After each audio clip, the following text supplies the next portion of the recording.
Good morning, dear students.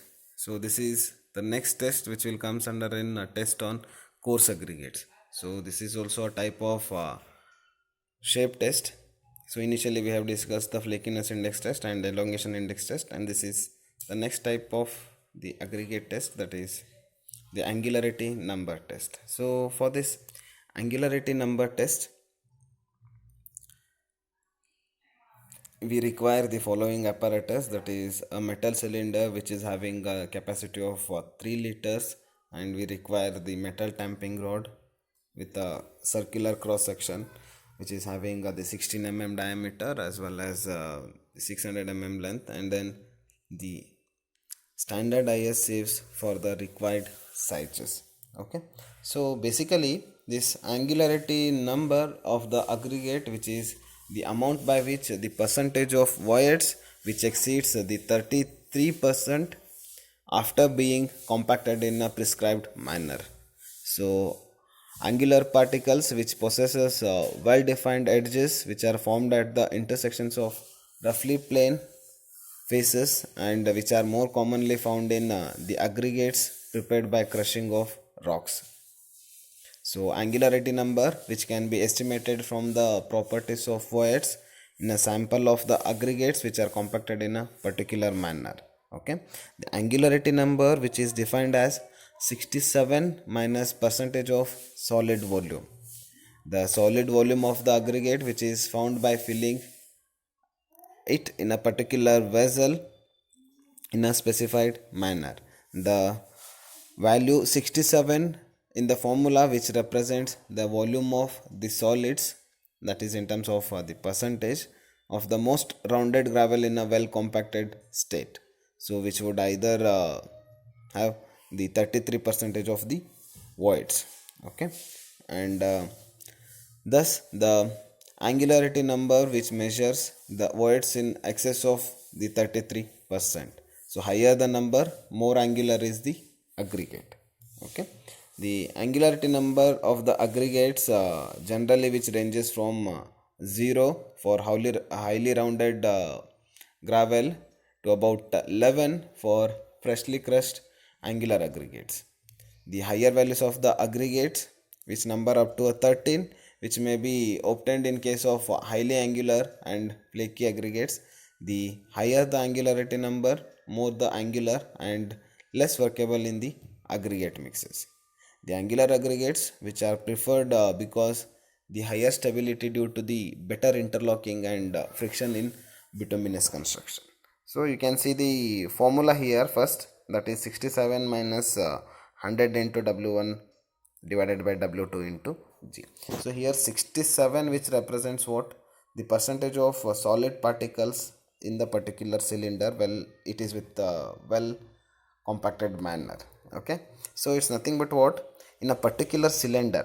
So if you consider this cylinder now, so in this particular cylinder or container, whatever you can call, so in this particular cylinder, if the 100% of space is there, and if you have placed the aggregated with a well compacted in its manner, then 67 percentage will be occupied by the solid particles, by the, that is by the aggregates, and 33% will be the voids, right? So when we have achieved this case, the angularity number which will ranges from 0 to 11.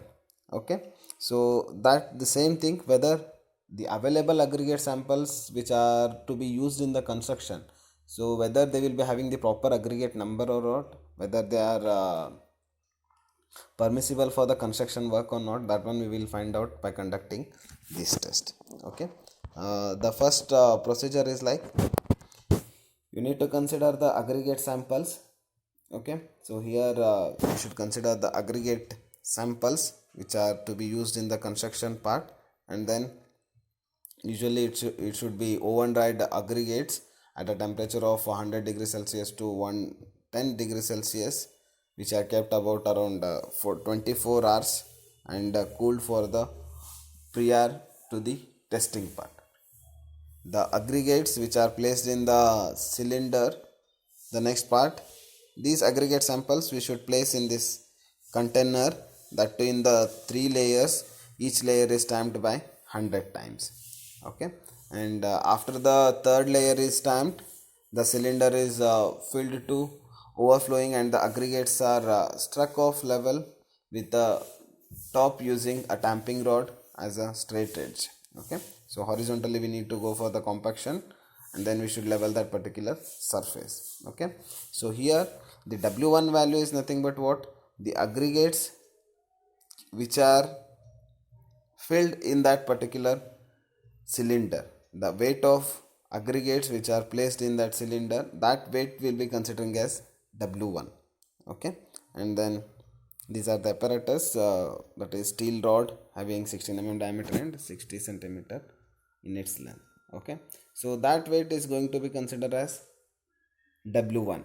Okay, and then this is the compaction process, and after this we need to remove these aggregate samples and then that entire container or cylinder which is filled by the water. Okay, so here you need to consider weight of the only water which is present in the cylinder. Okay, you got the W1 value and W2 value, right? And then substitute the same values in this formula, that is W1 and W2, and G is nothing but the specific gravity of the coarse aggregate. So before conducting this test we should go for the specific gravity test, and then we should, that G value it should obtain from that specific gravity test. Okay, so substitute the same values of W1 and W2 in the formula and calculate the angularity number.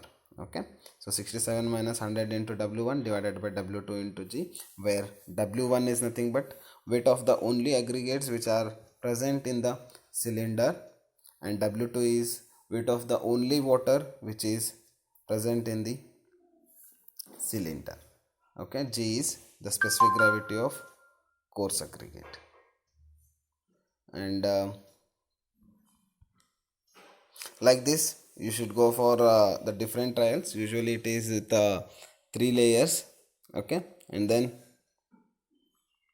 calculate the average value of the angularity number. Okay, thank you.